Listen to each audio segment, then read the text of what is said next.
အားလုံးပဲမင်္ဂလာပါ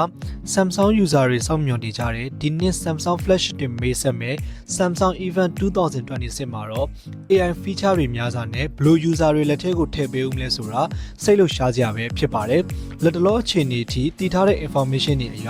privacy display ကိစ္စကတော့ number 1 စိတ်ဝင်စားမှုအများဆုံးဖြစ်ပြီး performance ပိုင်းဆိုရင်လည်း Qualcomm Snapdragon 8 Elite Gen 5ကိုအသုံးပြုပေးထားမှာဖြစ်ပြီးတော့အတူမိတ်ဆက်ပေးမဲ့ S26 S26 Plus တို့ကတော့ leak တွေအရ Exynos 2400 SoC နဲ့ဥရောပမှာဖြတ်မယ်လို့သိရပါတယ်။အားလုံးထဲမှာအမြဲတမ်းနေရာယူဖို့အတွက်ဒီနှစ်မှာလည်းများစွာပြင်ဆင်ထားမယ်လို့ယုံကြည်ထားပါတယ်။ကင်မရာပိုင်းမှာ quad ကင်မရာဒီဇိုင်းဖြစ်ဖို့လည်းများပြီးတော့200 megapixel main camera 50 megapixel periscope lens super steady video ရိုက်ဖို့အတွက်နဲ့ ultra wide အတွက်50 megapixel တစ်လုံးနဲ့ 3H optical zoom ရတဲ့ telephoto lamp ဆိုပြီးပါလာမယ်လို့သိရပါတယ်။ charging ပိုင်းအတွက်ဆိုရင်လည်းဒီနှစ်မှာတော့60 watt ထိရမယ်လို့သိရပါတယ်။ဒီလိုမျိုး Samsung ရဲ့နောက်ဆုံးထွက်မဲ့ flagship တွေရဲ့တိုက်ရိုက်တင်ဆက်မှုကိုကြည့်ကြည့်နေဆိုရင်တော့ February လ26ရက်နေ့မြန်မာစံတော်ချိန်မနက်7:00နာရီခွဲမှာတိုက်ရိုက်ကြည့်ရှုနိုင်တယ်လို့အသေးစိတ်သိရရင်လည်းကျွန်တော်တို့ page မှာ